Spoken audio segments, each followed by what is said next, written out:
Salve, salve, família! Muito bom dia, boa tarde, boa noite. Eu não sei a hora que você vai assistir essa live maravilhosa, mas sejam todos bem-vindos. Essa aqui é mais uma live do Xepa Festival. O que é o Xepa Festival? O Xepa é um festival de cultura, de sustentabilidade nas periferias. Está sendo feita com as produções das maravilhosas Eferinas Produções. E este é o oferecimento do PROAC Editais, Secretaria Estadual da Cultura de São Paulo. E hoje nós temos aqui, a cada live, né, a gente vai trazendo conhecimento, trazendo saberes, trazendo trocas. E hoje a gente vai falar sobre empreendedorismo periférico, que eu acho que é algo que, um tema que, não, é um tema que a gente tem muita vivência, a gente cresce na quebrada vendo as tias e os tios empreendendo, os nossos pais, os nossos mais velhos, os nossos mais novos, agora nós. Mas eu acho que às vezes a gente ainda não tem muito claro o que é isso, o que significa, o quão potente isso é para uma quebrada, o quanto isso fomenta uma cultura. E é sobre isso que a gente vai falar hoje. Nós temos aqui três pessoas muito especiais. Aí vocês baixem palma daí, porque vocês estão na live, beleza? Então a gente tem aqui com a gente o Gilson Nascimento, que ele é da Adega do Mandela. Dá um salve aí, Gilson.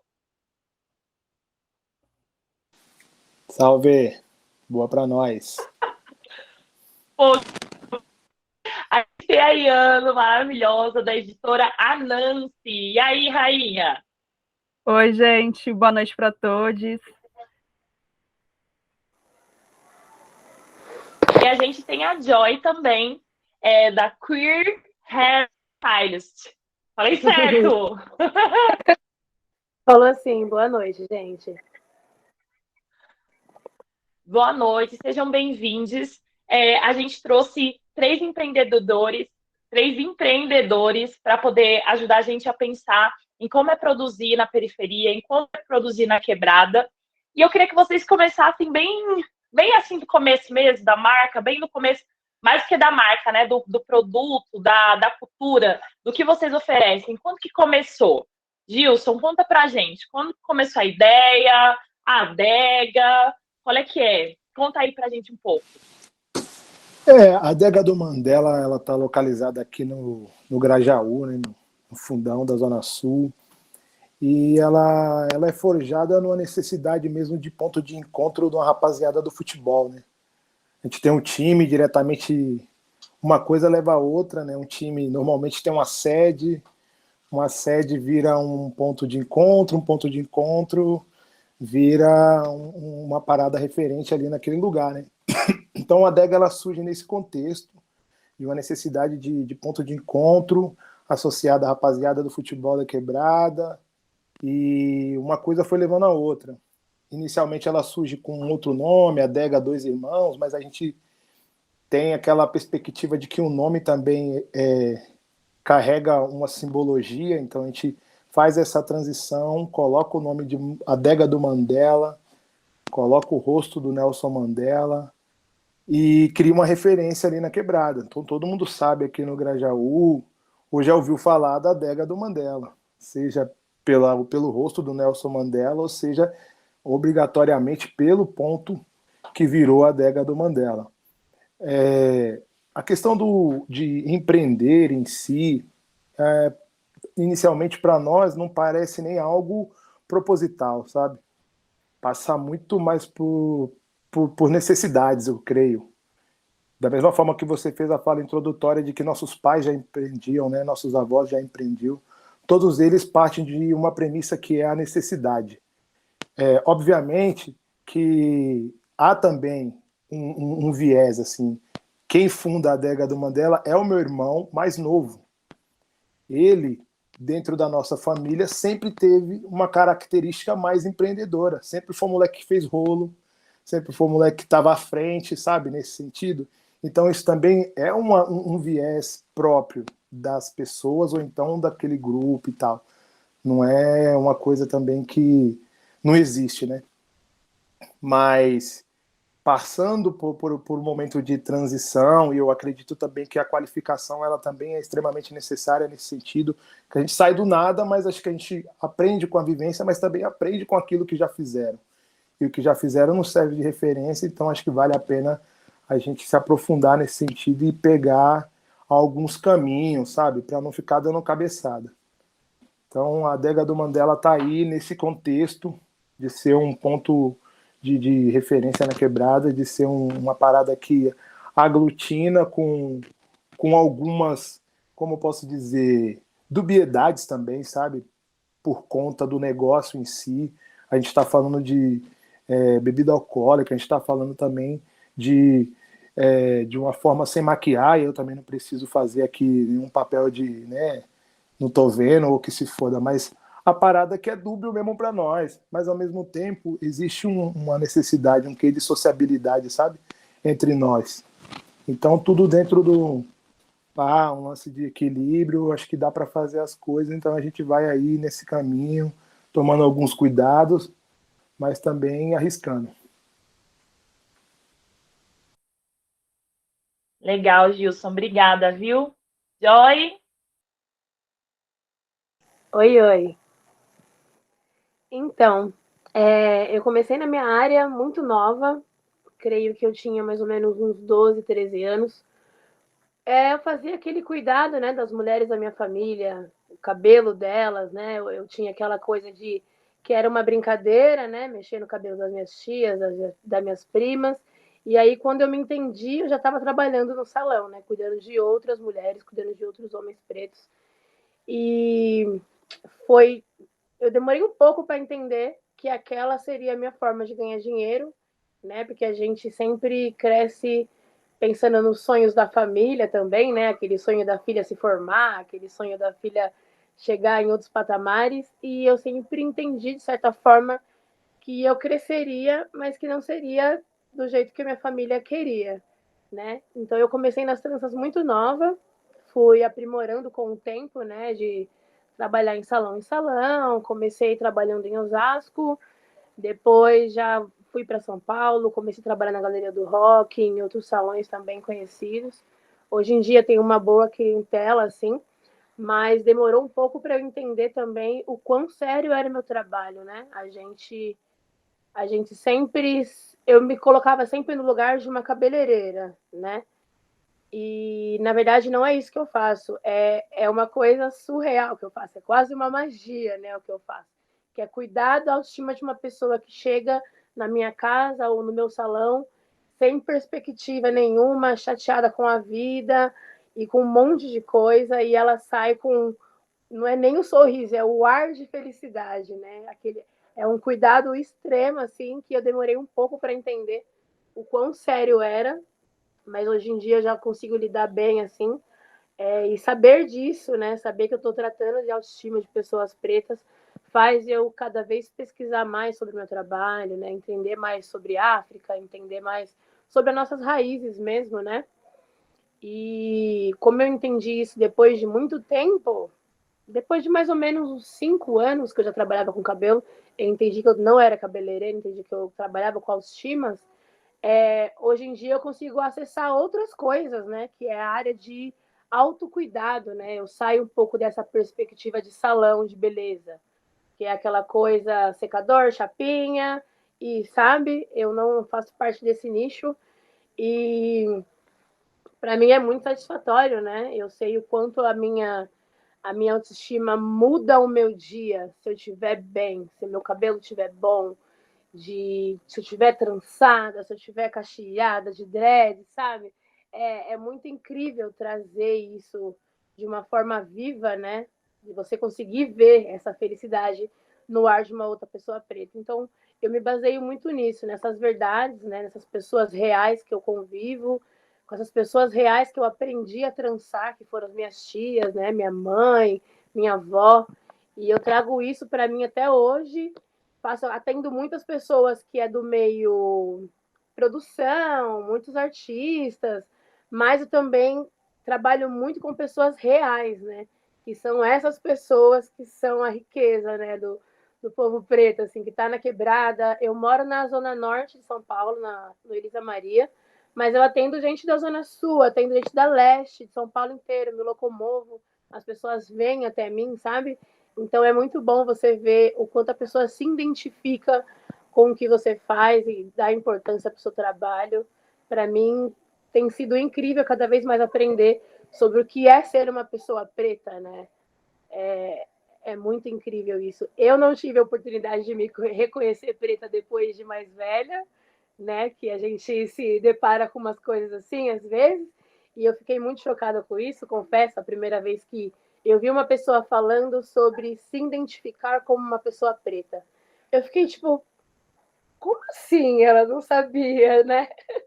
Mas é isso, né? A gente é misto, a gente é um país que tem diversas culturas, uma atravessando a outra, e com isso também eu aprendi a tratar de outros cabelos, né? Tem pessoas de pele clara com outros fios, pessoas de pele escura com outros fios também. Então é muito amplo. Eu sigo muito feliz assim na minha área hoje em dia, buscando melhorar mais, né? Buscando mais grana, né? E sobre o impacto disso na quebrada, eu convivo com muitas mães, né? Porque eu tenho 2 filhos, então eu convivo em vários lugares, assim, que às vezes as minhas próprias crianças acabam me levando, né? Que é porta de escola, reuniões, enfim, festinha infantil. E o quanto as minhas crianças impactam outras, né? Por chegar com o cabelo bonito, por, sei lá, às vezes eles são tirados, né? De certa forma, porque já chamaram minha filha de Patricinha, porque ela tava com o cabelinho sempre arrumadinho, sabe?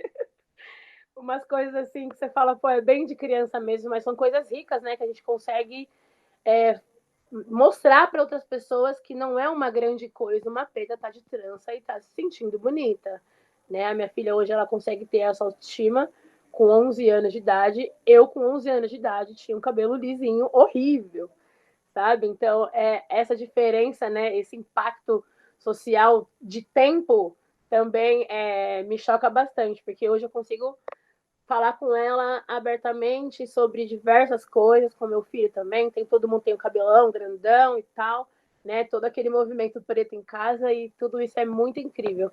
E foi mais ou menos assim que eu comecei na minha área, sabe? Bem raiz mesmo, bem família, aquela coisa assim, bem domingo de churrasco, sabe? Foi nessa pegada.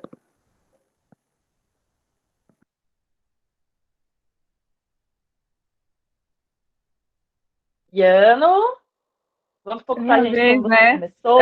É minha vez, né? É que eu gosto de ouvir histórias, confesso. Acho que tá aí o segredo de eu ter ido para esse caminho. Eu gosto muito de ouvir as pessoas. E vou ficando agraciada porque vou me encontrando em alguns lugares, né? O irmão falou sobre a, algumas questões e eu fiquei pensando o quanto também é importante a gente celebrar, né, esse lugar de celebração, de encontro, e o quanto isso é potente para nós, quanto comunidade, né? A gente não pensa a celebração como algo positivo, né? Sempre tem o lugar dos poréns políticos, mas a celebração também é algo político, né? A celebração é algo que está latente, porque a gente tem mil e umas ferramentas de extermínio e celebrar a vida acho que é muito importante. E na fala da irmã, eu fui na minha história, assim, bom, vou me apresentar, eu sou a Vanessa Iano, eu estou aqui em nome da editora Nancy, porém, acredito que algumas outras pessoas vão me conhecer de alguns outros lugares. Eu sou multiempreendedora, e o que isso significa? Eu tenho muitos outros projetos voltados para empreendedorismo.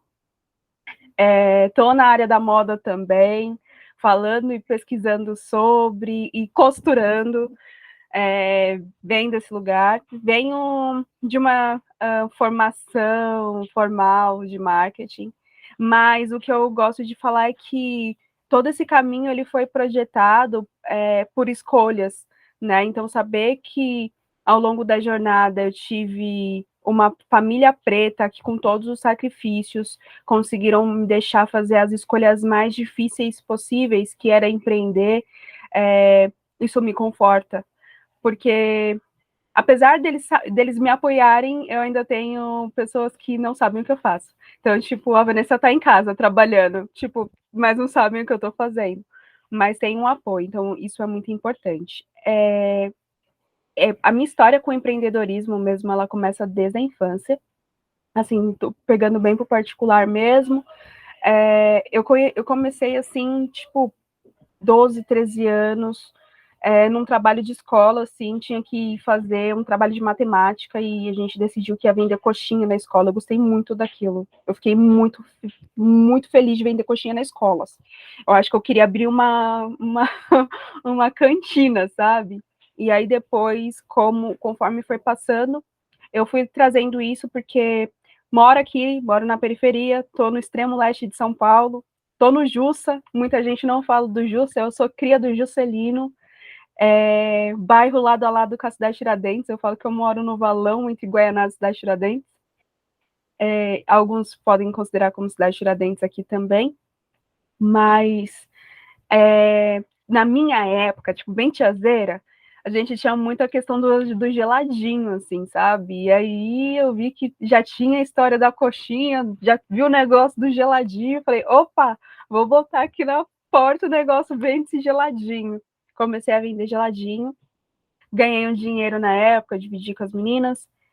Dentro da minha história tem, hoje já falecida, tive uma tia trançadeira, então essa relação com o cabelo me veio muito cedo, de importância de cuidar e de não ter esses processos de alisar o cabelo, de usar entrelaçamento e trança.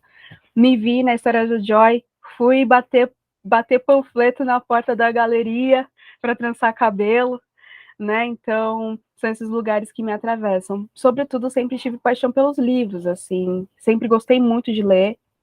É um pouco da história da minha mãe é bibliotecária, começou como bibliotecária, então sempre teve muito a questão da leitura foi um amor e uma prisão, né? Porque quando você tem uma mãe, ela vai te forçar a fazer aquilo, mas isso é amor também, em alguns nuances, isso não foi tão violento, tá? Só pra saber. Que também tem esses lugares. E ela sempre, assim, impulsionou muito a leitura, nunca tive uma limitação.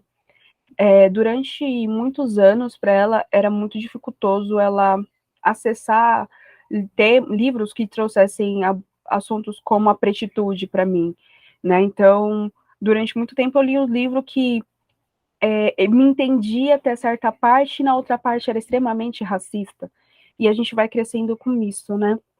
E aí, enfim, nessa minha jornada, escrevi em blog, continuo escrevendo até hoje, por isso que eu falo que tem outras pessoas que podem me conhecer de alguns outros lugares, então, escrevi para blog, para revista, para artigos, a escrita sempre teve muito comigo, numa questão de documentar mesmo a história, eu sempre fui muito curiosa para saber como as coisas aconteciam, então, quando a gente fala sobre empreendedorismo, eu digo o seguinte, isso é nosso, né? Então, o que a história não conta é que as primeiras empreendedoras chegaram no Brasil carregando bandejas na cabeça e vendendo quitutes na rua. Que a história das quituteiras no Brasil, a história do empreendedorismo no Brasil é preto. A gente precisa voltar às nossas origens, a olhar também para entender quem eram essas mulheres e como estava sendo feito isso na rua e quem estava nas ruas, né, enquanto outras pessoas tinham outros benefícios, né? Então, essa história não se conta. A história também que, durante todo o tráfico escravagista que a gente teve, dentro da Priori, o empreendedorismo estava, quando se conta sobre a Revolução Industrial, ninguém conta que toda essa história de genocídio estava ali por trás, que era um rompante. Então, quem estava ali fazendo todo o trabalho braçal por trás da Revolução Industrial, a gente sabe quem era, né? Então, isso é nosso. A gente precisa colocar isso nos lugares, assim. Acho que ouvir as histórias e documentar a história está muito vinculado à minha história. E aí, enfim, aí eu encontro um certo rapaz, o Akane, que também tem a mesma paixão que eu, e a gente passeava bastante nessa busca de livro em sebo. A gente coleciona livros pretos, assim, enfim. É uma coisa muito louca de colecionar uns livros que talvez nunca cheguem no Brasil. E aí a gente percebeu que a gente já tinha uma vivência, já tinha passado por alguns lugares. O Akane tinha já uma vivência dentro do próprio Reviva Rap. Ele, junto com o Mano Hell, fizeram uma coleção Besouro. Já estavam colocando os livros na rua para pensar o protagonismo preto para a própria população e para a infância, né? Porque a coleção Besouro ela é voltada para a juventude e para a infância. E aí, enfim, depois de algumas experiências, a gente decidiu criar a Nancy. E aí a Nancy surge nesse intuito de ouvir e documentar as histórias das pessoas pretas no mundo, e de criar também um acesso para conhecer novas possibilidades de pretitudes no mundo, porque a gente também tem a nossa vivência única aqui, de como que é aqui. E eu vejo que talvez a gente precisa entender como que é a pretitude aqui na América Latina, né, como diz Lélia, como que é em Cuba. Hoje a gente tem uma emancipação, uma vice-presidente que representa Cuba, mas como que é isso para nós? Como que é essa vivência como ser prete lá, né? Então, que possivelmente está documentadas em livros e que a gente não vai ter acesso, talvez, por conta da língua. E também entendendo que a língua é um fator que colonizou todos nós. A gente é muito colonizado por ela, né? Então, quando a gente tem um movimento aí quebrando, né, a língua, é um movimento político muito importante, é anticolonialista, né? Tipo, essa língua não é nossa, a gente não fala desse jeito, e é possível, né? Então, essa é a minha história, assim, acho que falei demais, mas foi bastante importante reviver essa trajetória toda aí. Obrigadão. Você falou sobre isso agora, amiga, e eu lembrei o porquê que desde criança eu não gostava de ler e assistir filmes de pessoas pretas. Eu sentia muito aquilo, sabe? Eu era muito nova, né? Então eu sentia aquilo de uma forma surreal, cara. Eu falava, como assim? Eu queria sair na rua batendo em branco, sabe? Desde pequenininha. Então eu aprendi a ler e a ver filmes de pessoas pretas há menos de 2, 3 anos agora. Porque agora, tipo, eu consigo ter essa ciência, né, social, tudo mais. Mas desde muito criança eu sempre achei cenas muito fortes, coisas muito fortes de se ler, e eu nunca tive cabeça para isso, sabe? Para mim, me chegava em mim de uma forma muito forte, assim. E aí eu sempre evitei muito ver, porque é doloroso, né? Tipo, por mais que seja uma história que você tenha que saber, é muito doloroso você entender que são pessoas iguais a você, sabe? Então, eu lembrei disso agora, você falando aqui. E aí, é que você falou, eu lembro de uma parada que é muito louca, né? As ciências biológicas falam da importância do DNA. Dói porque a gente tem esse DNA. Dói porque remete a um passado que está em nós, não tem muito como sair disso. É como se a gente tivesse memórias que não são nossas. É muito engraçado e é engraçado no sentido até irônico da coisa, assim, de que a gente sente dor de violências que o nosso corpo nunca passou, mas que remete a essa memória presente que dói o corpo, dói a alma, né? E não é num processo tipo empático, tipo, ai, é meu espelho, não, dói, e dói muito, assim, dói de uma forma assim que a gente nem consegue explicar, né? Provavelmente era isso que acontecia comigo, era muito forte para mim, né? Conviver com aquilo, entender e sair na rua e não poder xingar quem eu queria xingar, sabe? E é isso, né? Coisas passadas. Então é muito difícil entender tudo isso, né? Esse contexto todo de ser um corpo preto no Brasil, né? Gente, eu tenho vontade de ficar aqui ouvindo vocês, assim, por horas e horas e horas, deixar assim, só ficar assim, ó, de boa.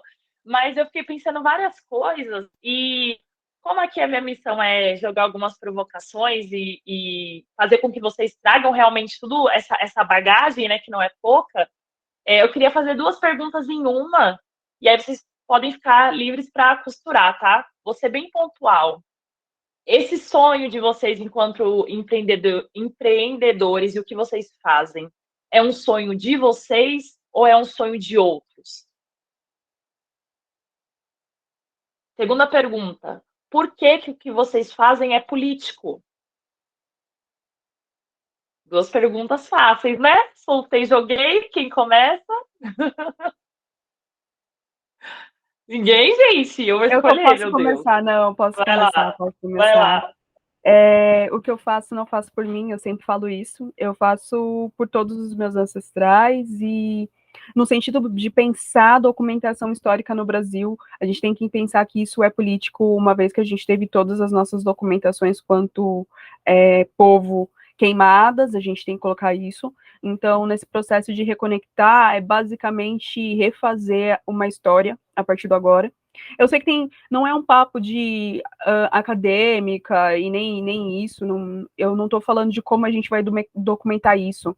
Eu digo a importância da gente escrever pensando que vai ter a galera que vai vir depois, né, a posterioridade. Então, como que a gente acessa isso e como que a gente consegue deixar documentado essas políticas que a gente está fazendo aqui agora, esses encontros, né? A internet ela é muito importante, mas depois, mesmo com muitas evoluções dentro da área tecnológica, a gente ainda tem muitas questões políticas. A questão da língua é uma questão política, né? Então, uma vez que a gente consegue entender que nem todo mundo tem acesso a falar inglês, a falar francês, a falar espanhol, que existe também uma política que cria meio que um sistema de não acesso e não possibilidade da gente aprender, não é porque a gente não quer, e não é porque a gente não tem capacidade para isso, mas existem várias outras políticas por trás disso, né, nessa construção de não acesso. Também, como que a gente acessa os livros, a gente tem uma estrutura muito violenta mesmo, não tem muito como falar. A nossa relação com o livro, ela é violenta, ela é opressiva, né? Ninguém lê um livro hoje aqui baseado assim, em histórias, vamos pensar assim, em histórias pretas aqui, por livre e espontânea vontade, senão por uma questão política, por uma questão de resistência e numa possibilidade de se identificar, né? Eu me encontro em várias histórias, e eu me encontro em vários livros. Tem vários livros que são muito importantes para a gente, que vão marcar a nossa história, assim como a música também. Isso está muito vinculado ao nosso povo, faz parte do nosso DNA. Então, é político no sentido de democratizar mesmo os livros nesse lugar, fazer com que a população tome para ela o conhecimento da história dela, narrada por ela mesma. Então, o que a gente faz hoje na Nancy é pensar e valorizar o intelectual. E quando eu falo intelectual, é valorizar o pensamento. Nós, pessoas pretas, pensamos, escrevemos, documentamos. Existem vários lugares em que a gente é jogado de forma automática. Somos muito bons em todos os esportes, porém nem todos os pretos têm habilidades esportivas. Somos muito bons no que a gente faz na música, mas nem todos nós têm habilidade musical. Então, como que a gente também valoriza as pessoas que nosso intelecto mesmo, né? A Kimani está aqui, ela sabe como que é fazer slam e a importância também da gente documentar isso para contar o que foi esses movimentos políticos dentro do slam. E a melhor forma está na escrita, porque a gente quebra esses acessos, a gente acessa outros espaços onde tem outras pessoas, a gente pode pensar num futuro as nossas histórias sendo traduzidas em inglês, em outras línguas, para contar a nossa existência aqui, não limitar só as barreiras territoriais. Eu acredito que o livro ele pode ultrapassar esses espaços. Então, é político uma vez em que a gente pode agora contar a nossa própria história através dos nossos próprios negócios, sem com que sejam processos violentos. É isso, assim. Eu espero ter respondido.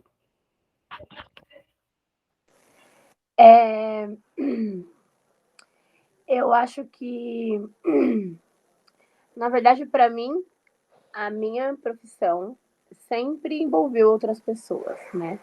O autocuidado, ele é meu para com outras pessoas.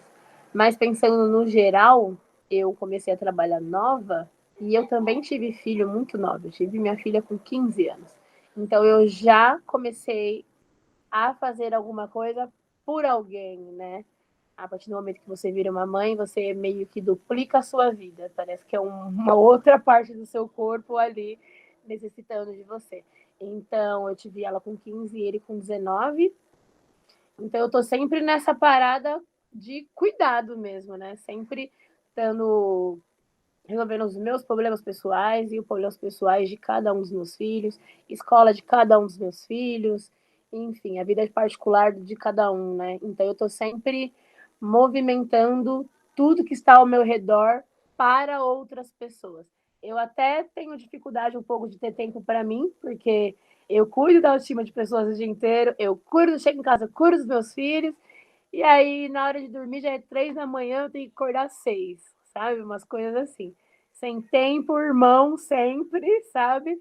Mas eu me movimento bem, né? Dentro disso, eu consigo, tipo, colocar minha cabeça no lugar e falar, calma, tá pesado, mas vai dar certo, sabe? Então, levando para o particular um pouco a pergunta, eu creio que eu sempre me movimentei a prol de outras pessoas também, né? O benefício de outras pessoas também, não só meu. E eu acho que o impacto disso na minha linguagem, né, que é super colorida, super cabelo para cima, roupa colorida, não sei o quê, quando eu saio na rua, eu sinto o auge do impacto com as pessoas, sabe? As pessoas olham para mim e tem quem olha e acha estranho, tem quem olha e acha bonito, tem todos os tipos de pessoa. Tem quem vai me olhar e vai dar um grito, sei lá, se é de felicidade ou se é de tristeza, não dá para saber. Mas é isso, eu creio que eu consigo impactar muito a sociedade com a minha existência mesmo, sabe? Não só com a minha história de vida, que é uma grande bagagem, né? Quando eu me coloco em outros lugares, assim, de outras pessoas, que tem a mesma idade que eu e tal, eu vejo que a minha vida é um pouco, né, sobrecarregada, a vida de mãe é sempre um pouco sobrecarregada, mas eu creio que fora disso eu ainda consigo, tipo, impactar as pessoas de diversas formas diferentes. Não só com a minha vivência, mas ao meu chegar mesmo, sabe? Com a minha postura, com a forma de eu falar, com a forma que eu me imponho, com as minhas crianças de trânsito chegando coloridas, sabe? É isso, a gente impacta. Nós, pessoas pretas, né, conseguimos impactar as pessoas de diversas formas diferentes, né? E tem quem diga também que é uma forma, não sei se é agressiva é a palavra, porque, né, tem várias formas de você impactar. Tem a forma leitura, né, como é a forma de documentar as paradas. Tem a forma de você se reunir com os amigos, é uma forma de documentar também vivências. Mas também tem a forma de ser, né? De você estar ali naquele lugar. Recentemente rolou uma parada comigo na internet de algumas pessoas se questionarem por que eu estava ali naquele lugar. Tipo, nossa, a Joyce no Senna? Mas por que não eu no Senna? Né? Tipo, as pessoas conseguem questionar o porquê que eu estou ali, mas não o porquê que eu não estava ali antes, né? Tipo, tem coisas que parecem que foram feitas para as pessoas brancas ocuparem. Aí, quando uma pessoa preta tá lá, começa a gerar todo esse murmurinho, né? E eu acabei me vendo nessa situação esses dias. E eu fiquei, gente, nossa, vocês estão tão abalados com a minha presença, sabe? E é sobre isso, né? A gente vem impactando de diversas formas diferentes. E eu amo muito ser essa presença, sabe? Porque às vezes você não gosta, né, de chamar a atenção dessa forma. Claro que não é todo dia, né, que eu tô boa para receber elogios ou crítica. Tem dia que eu quero mandar todo mundo para puta que pariu. Mas é isso, né? Eu também entendo que eu sou essa pessoa. Então eu vou passar e as pessoas vão olhar, sabe? E é super importante para mim isso. Eu gosto dessa presença que eu causo, desse impacto que eu causo nas pessoas.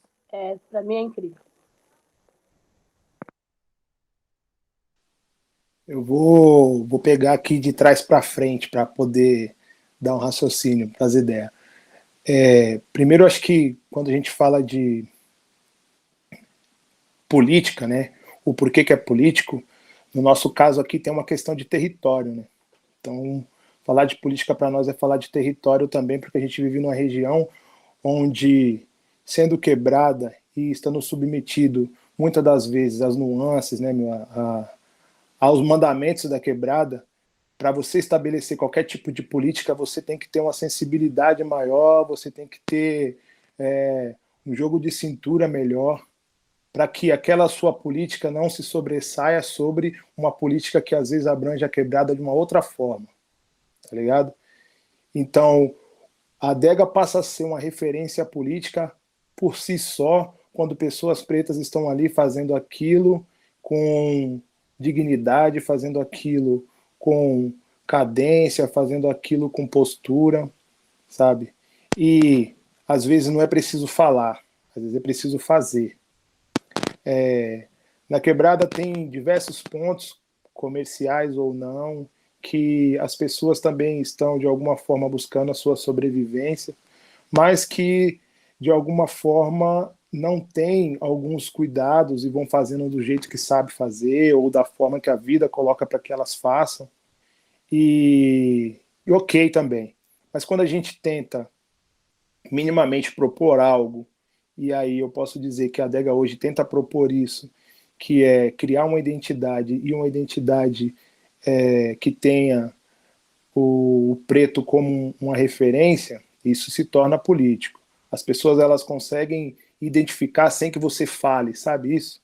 Eu não preciso dizer que ali é um ponto referencial de pessoas pretas dentro do Grajaú, que ali não toca sertanejo propositalmente, que ali você não precisa, tá ligado, ter dedos para trocar algumas ideias.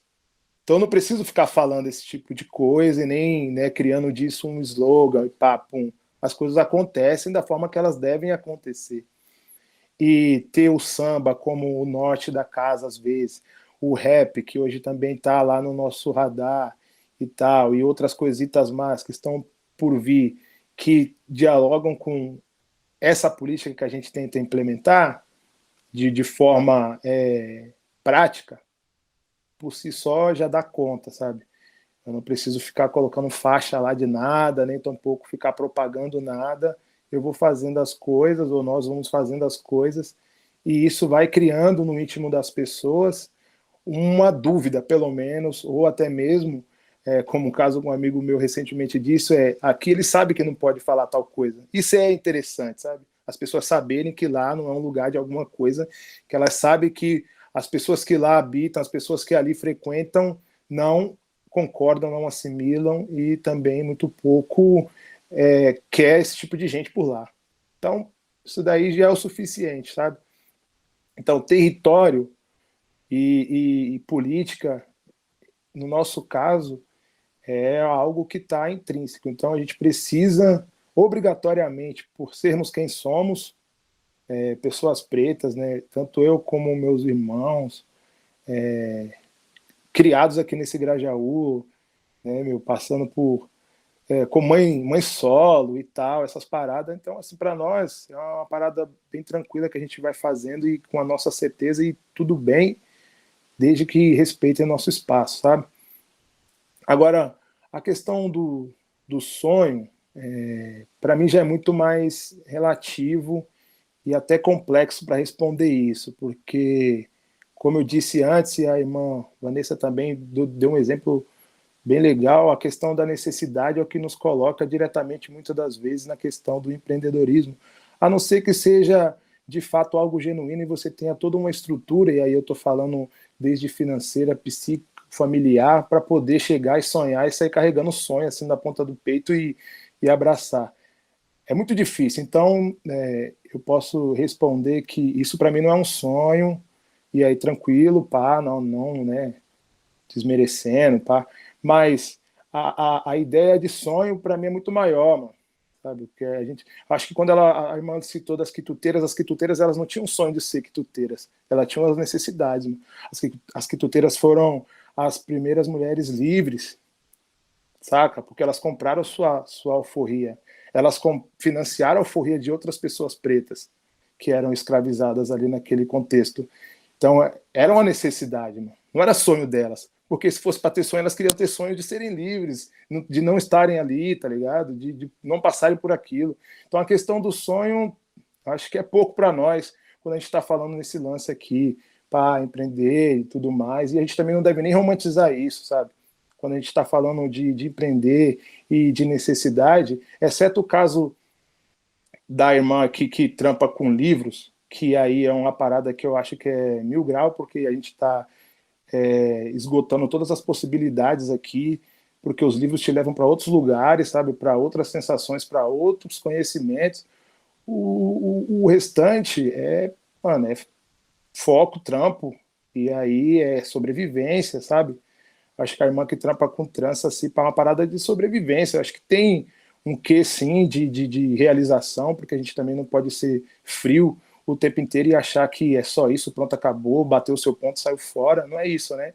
Então a gente tem dentro da nossa própria necessidade, a gente vai entendendo isso, vai estudando isso e vai fazendo isso se tornar algo digno, né? Porque é sempre aquilo, as pessoas vão se referir ao meu trabalho e falam: "Ah, mas você faz mais o quê?"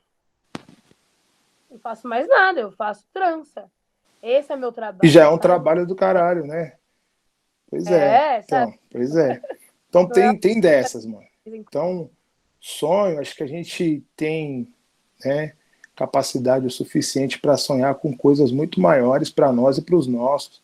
A questão do trabalho, ele é um meio, ele não é um fim, sabe? Quando você faz algo que impacta diretamente na vida das pessoas, que transforma, que coloca as pessoas em uma situação de realização ou até mesmo libertária, aí você consegue associar isso ao seu trabalho, e você consegue associar isso a uma ética, e você consegue associar isso a uma verdade, aí sim é uma parada de sonho, papo. Mas eu vejo hoje a questão do empreendedorismo mesmo, da forma como ele é disseminado para os nossos, de uma forma, como eu posso dizer, além de banalizado, uma forma até inocente, se a gente não parar para pensar no que está posto, qual que é o pano de fundo disso, por que podem se romantizar tanto essa concepção de empreendedorismo e não, de uma certa forma,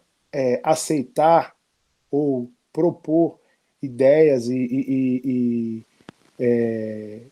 planos de ação para que nós, enquanto pessoas pretas, não sejamos a grande maioria dos desempregados. Porque a gente pensar que, os pretos podem empreender e eles não servem para... Esse mesmo empreendedor que eles glorificam e colocam no pedestal, não serve para trampar nas empresas deles, tá ligado? Se você falar que você é o pica das contas porque vende, porque papapum, igual o humano que foi descoberto lá no Farol porque vendia água, tá ligado? Se não é a internet colocar o cara no patamar que ele chega, esse mano nunca que ia ser garoto propaganda do Banco Santander.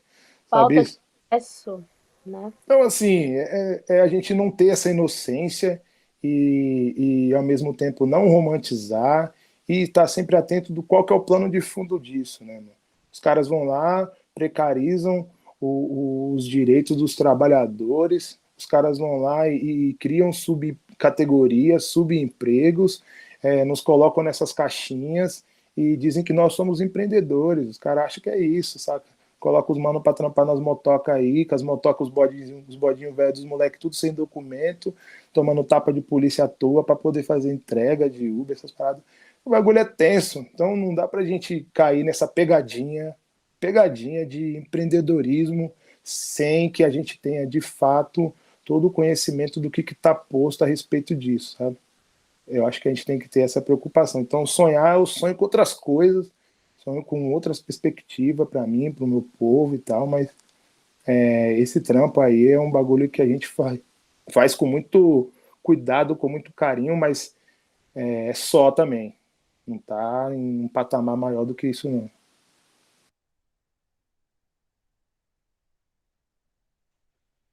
A gente já está se encaminhando, infelizmente, né, para o fim da live, logo menos, mas eu queria que vocês dessem, se vocês pudessem dividir com a gente, qual que é a visão de vocês, é, é, para além das dificuldades, cada um dentro da sua área, dentro do seu trabalho, mas o que ainda não flui, o que ainda não funciona, não gira, ainda é uma dificuldade e vocês estão construindo.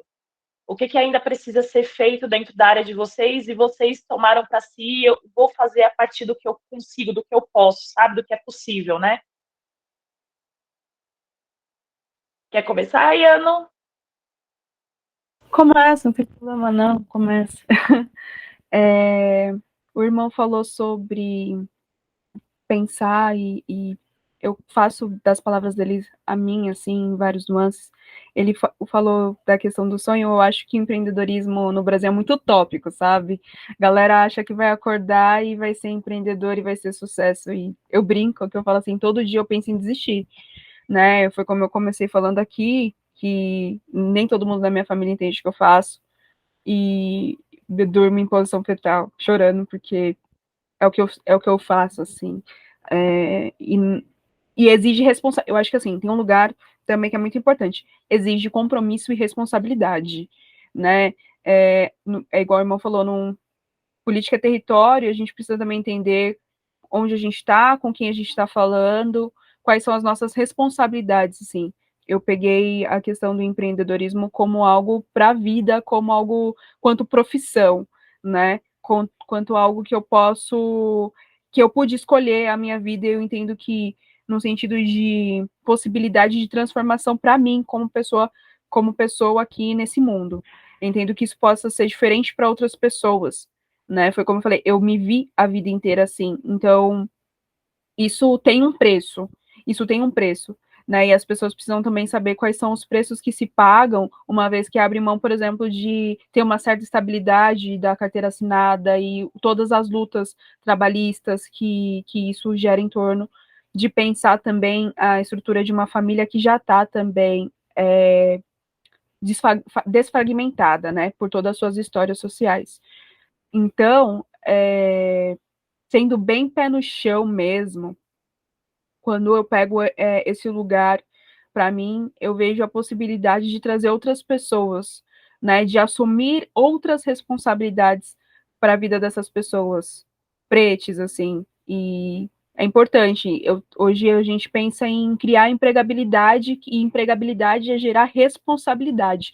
É saber que todo o desempenho que eu faço vai impactar diretamente no sustento de um filho, entende? Então, tem que ser muito responsável.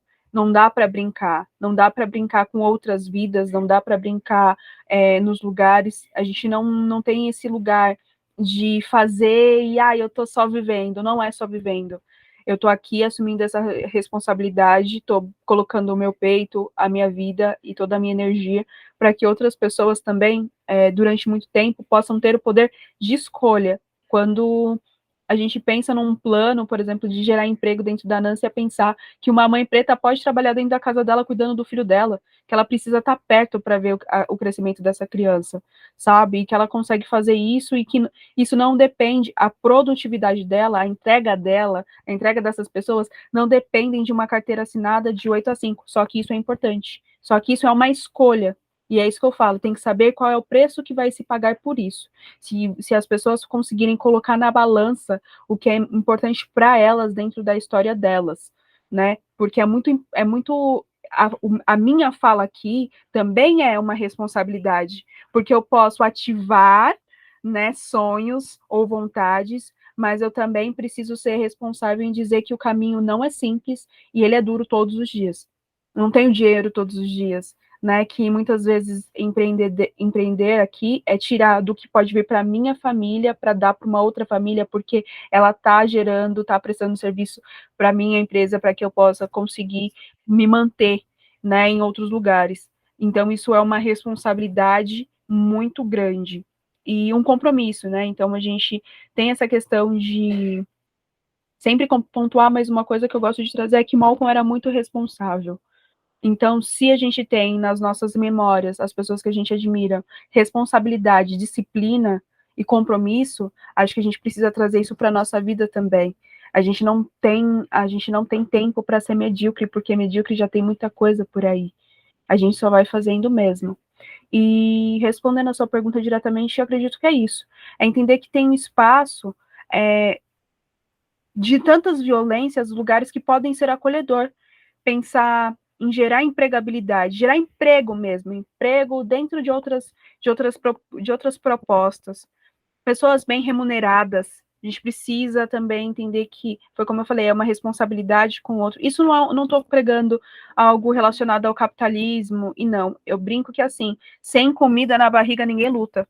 Ninguém tem força, ninguém consegue correr, né? Então, como que a gente consegue fazer isso aos poucos e como a gente também pode fazer isso em outros vieses, sem ter também essa estrutura? Eu sempre penso que, assim, se a gente está lutando por algo melhor, né? Então, pensando em emancipação preta, em outros aspectos, a gente precisa criar os nossos próprios modelos, porque na hora que esse momento vir, se ele vier, a gente ter esses modelos prontos, aplicados e dizendo, olha aqui, povo preto, tá pronto, a gente está fazendo isso aqui há anos, isso aqui está funcionando.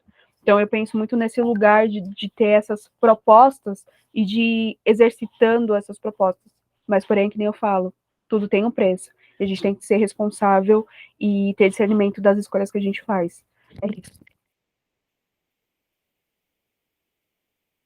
problema, às vezes, né, irmã, também é que enquanto alguns se sustentam com pouco, outros querem comer do bom e do melhor, e aí acabam dando sua cabeça a prêmio, sabe? A gente conta, infelizmente, com isso também, né?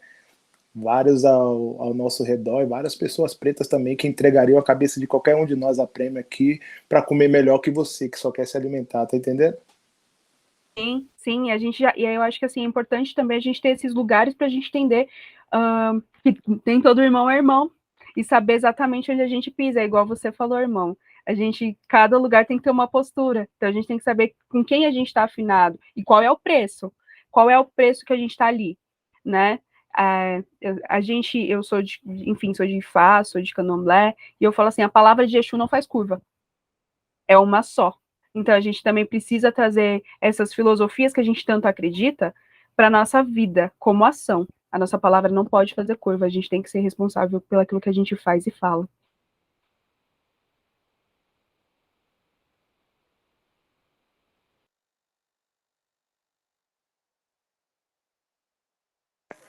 Vamos então. Repete para mim, amiga, a pergunta, por favor. Eu pedi para vocês falarem o que vocês estão construindo, né? Que trabalho que vocês estão fazendo, a partir do trabalho de vocês, que ainda falta, que ainda é um gap, assim, na área de vocês, mas vocês estão fazendo por si só, sabe? Certo.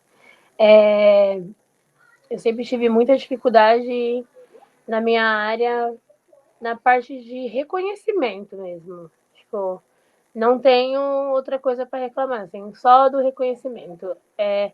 Eu demorei para entender, para me reconhecer o que era que eu estava fazendo, qual era a importância daquilo, o que era aquilo, né?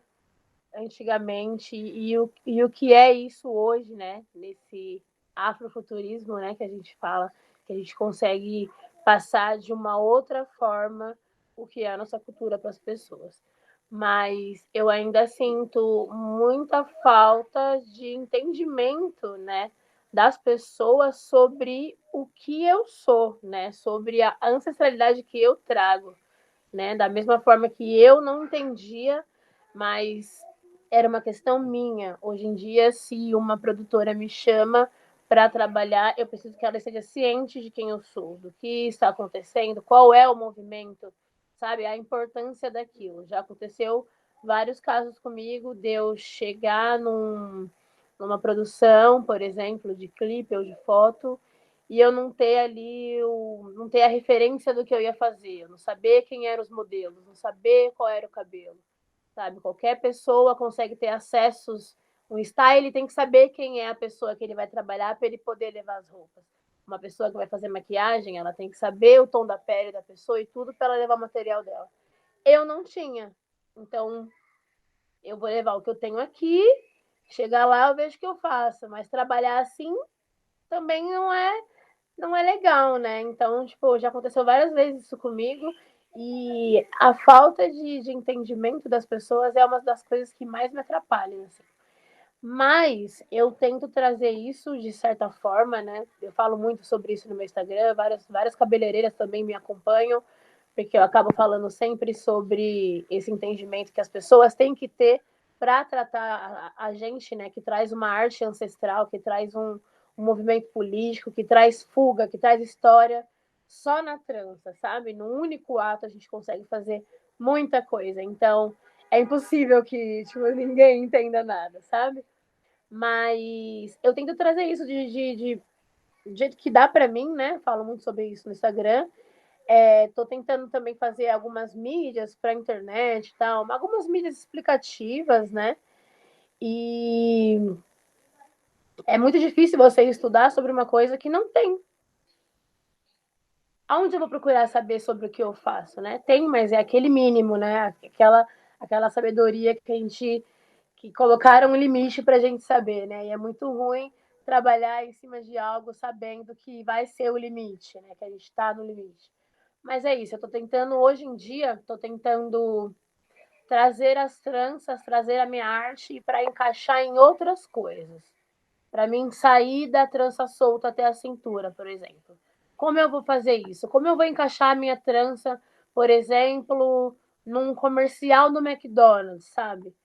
como eu vou incluir a minha, sabe? Como eu vou incluir a minha arte em outros meios? Como eu vou colocar uma trança minha, uma arte minha de uma outra forma, sem ser na cabeça de uma pessoa, né? Então eu tô meio que nessa fase de questionamento para mim sair dessa limitação que, querendo ou não, meus clientes também me trazem, né?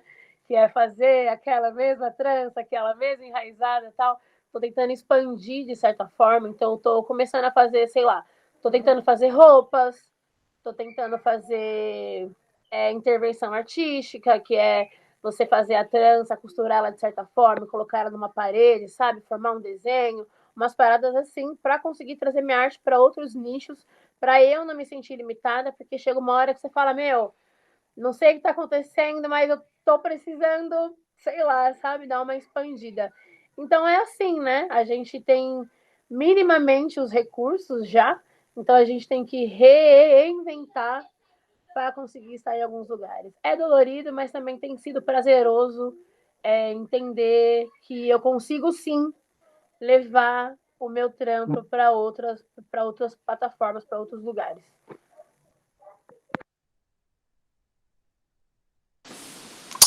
Então, Gilson, finaliza pra gente. acho que essa questão de achei até legal você usar a palavra gap, né? Se eu trabalho no mercado formal, você escuta o tempo inteiro essa palavra, né? Mas não tem algo que eu esteja fazendo, como eu posso dizer, diferente ao ponto de chegar num lugar diferente. Acho que a gente está fazendo do nosso jeito, sabe? E uma coisa que eu acho que talvez esteja indo numa direção que aqui, precisamente no Grajaú, não tinha, ou pelo menos estava um pouco com pouca evidência, é a questão da festa black, que a gente tem feito aqui, trazendo grandes festas, com grandes atrações e de graça, tá ligado?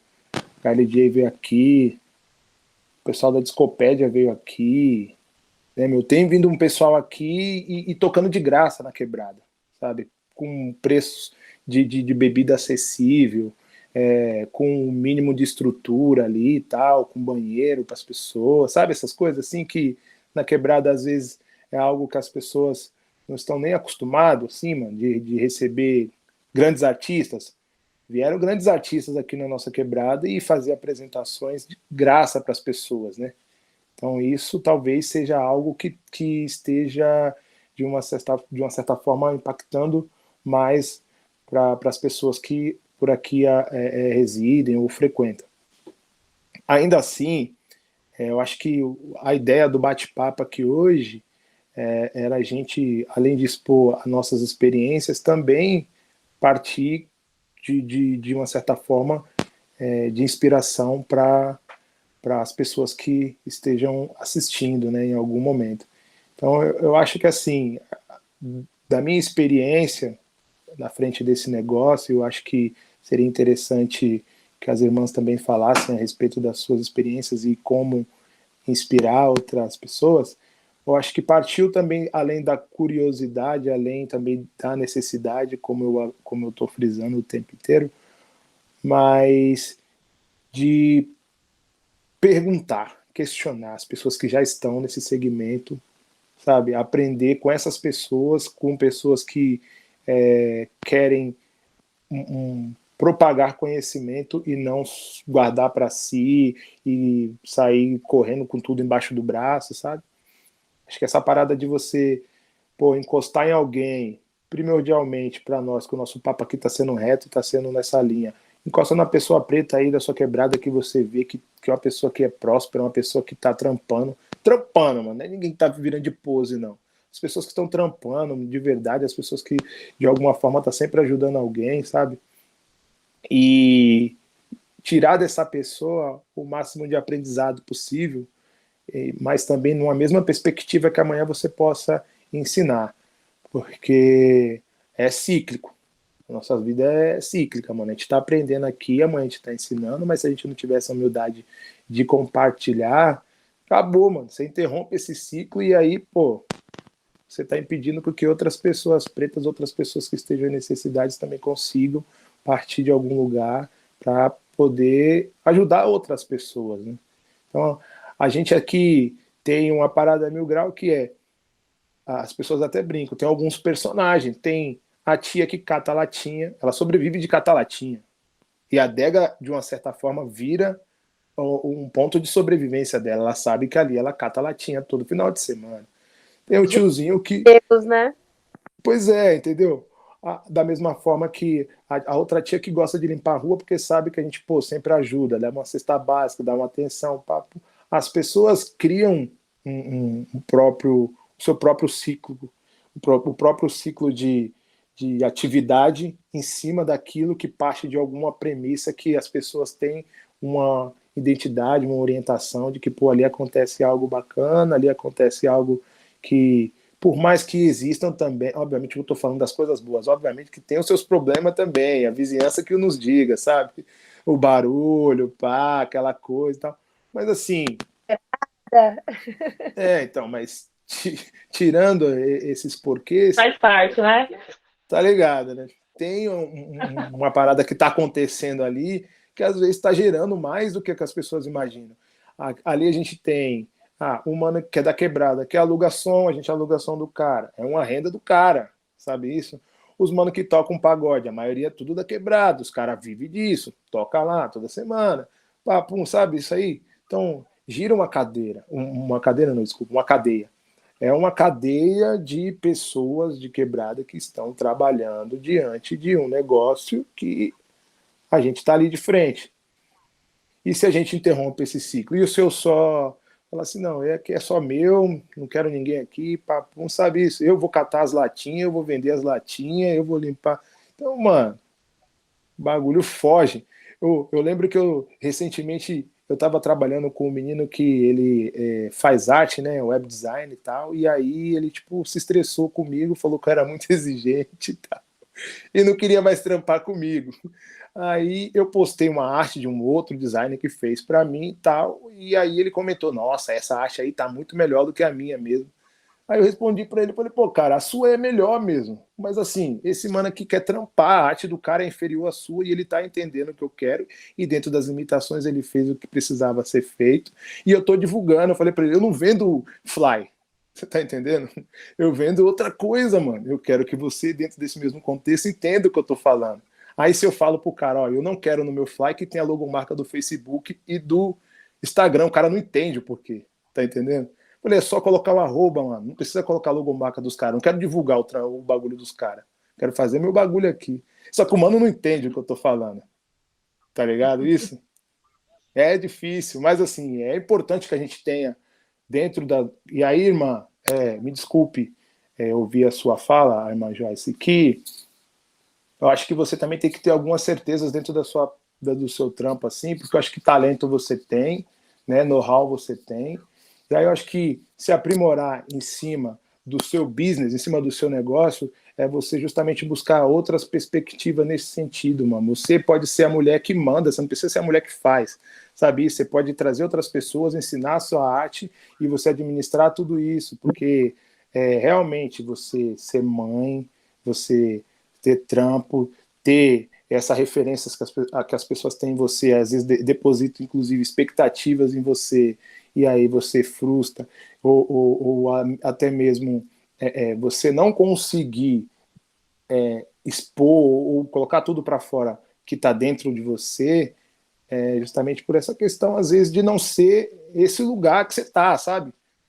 Você tem talento o suficiente, eu acho, para poder, mano, abraçar outras frentes aqui, para aprender esse lance mesmo de como fazer, o que fazer. Eu tenho uma cunhada que também é cabeleireira, que também é transista, ela também, e ela tá estudando essa parada mesmo de empreender para ter um lance de não ser você que tenha que fazer, você pode criar um grupo que faça e você se preocupar com outras coisas, mas você ter o domínio do que está sendo feito, tá entendendo? Eu acho que é esse o ponto. Gente, a gente podia ficar aqui, ó, horas e horas e horas falando. A gente já está finalizando essa live, mais uma live do Chica Festival. Vou deixar até aqui o convitinho aberto para que o que esteja uma parte 2, né? Essa live aqui, parte 2, você já volta, você já traz várias coisas, várias vivências. Obrigada, gente. Obrigada, Joyce. Obrigada, Rainha.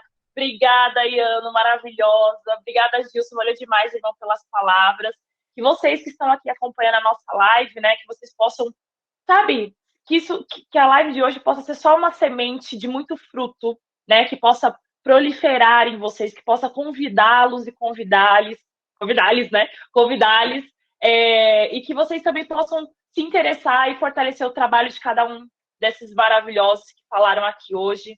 Essa foi mais uma live do Xepa Festival, com oferecimento do PROAC e produzido pelo Zeferina Produções. Obrigada, meus amores, e até uma próxima. Beijo!